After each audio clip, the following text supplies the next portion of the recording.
biwasitat amiru Jibril alayhi salam nga kyajjira mufu kwa Jibril obaga kulyeri almutawattir bi ayat almuta'abbad bi tilawati omuntu nga bwakisoma basinza Allah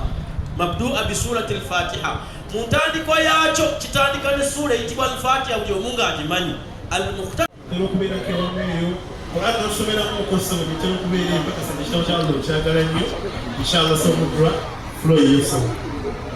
Assalamu alaikum wa rahmatullahi wa barakatuh. Nebaza Allah olw'okubanga atuusiza ku lunaku olwaleero ekigere mbigere ebyokutambuza Qur'ani mu ggwanga lyaffe Uganda ne umma y'obusiraamu yonna kubanga obusiraamu mubiri gumu era kyetufunamu wano ensi yonna obusiraamu bukolaki tukifunamu. Nebaza basponsa baffe mwenna mwenna mwebala nnyo si byangu Katonda bakkiriza mu bintu bya Mungu. Katonda basuubira ne Qur'ani esobola okuvamu ki omanyi bino ebintu babirabanga by the way nataffe mu ndongo batuwagira nnyo abasiraamu abamu batuwagira mu ndongo ne bagana owagira Qur'ani mwebale nnyo. Ajja kwebaza nnyo big events okubeera nga yavaayo neyerekereza kuno kuba kwerekereza nerekereza ebivulu bibiri eyakola n'agamba kanze ku kiwaki ky'obusiraamu si kyangu kubanga amazalabo gaba mangi kubanga bigi si shekkati naye musiraamu n'omumusi musiraamu bajamuzoleyamu era naye nesheekh omu n'agamba omwana ekintu ekyo yakoze kyamaanyi singa tabadde singa kibadde ki obadde oteekako akanamba nenkola ki nemuteekako kuba ajati nemugamba bangi bandibadde bamuteekako naye alina waali omukono gwe gwinayo guli naye nga twebaza nnyo. Edda twakulanga basheekhi baffe ng'omusajja amuyita n'amuyita Kaseeka neseba omuntu eyasoma Qur'ani ng'omuntu yasoma Qur'ani n'omuyita Kaseeka nga Qur'ani nawe tolinamu juzizi etegera naye nga babalengeza lwaki lwakuba oluusi mbeera era Allah yeebala nnyo omulembe guno akyusiza basheekha baffe baggumidde bayimiridde basajja b'amaanyi akasente kakola ki wekali naye labize mu nkyukakyuka b'emirimu gyammwe seka gyammwe ejja .com ensi bwetyo weebuze ki Allah wakyusizza ebintu kaakati ne wabeera babagamba ate Qur'ani ate competition ate bino bituyamba abamu ku ffe abaana tebagasoma Qur'ani ya bukake naye omwana wanalaba nti bateekawo ekirabo kino oli nakikola ki nakiwangula. That's an incentive.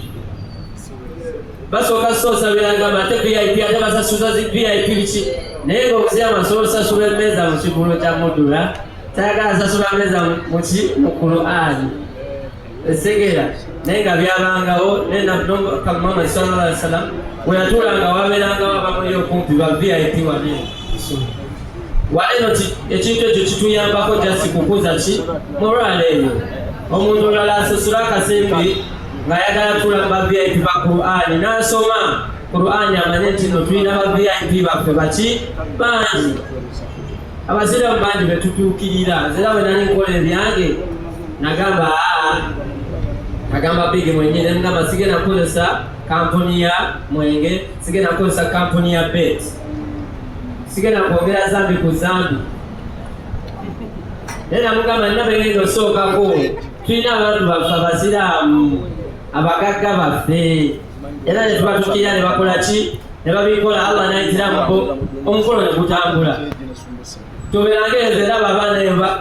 barespondinga ate mutaddemu biki buno omuzirano tegwaliwo ku mulembe gw'omubaka sallallahu alaihi wasallam. Competition za Qur'ani kyemanyi tezaaliwo naye kati nze nyiza osoma Qur'ani yange ne bankubira engalo mu muddu asomye kyokka nga teeko gisoma imaamu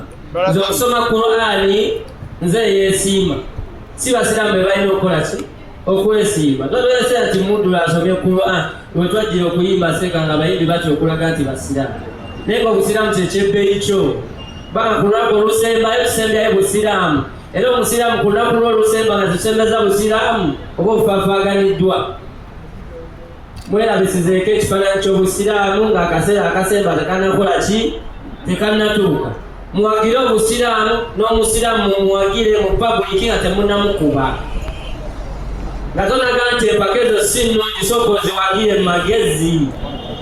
kubanga ensi eri si byeyagala olaba buno obusiraamu bwo buwandiiddwa kibiina kya mubaka ogwa Muhammad sallallahu alaihi wasallam ne Allah waffe ffenna kyobulaba mu nsi yonna tusoma bye bimu ebigambo Allah yabikola ki ffe tetukyafuna bubaka bwako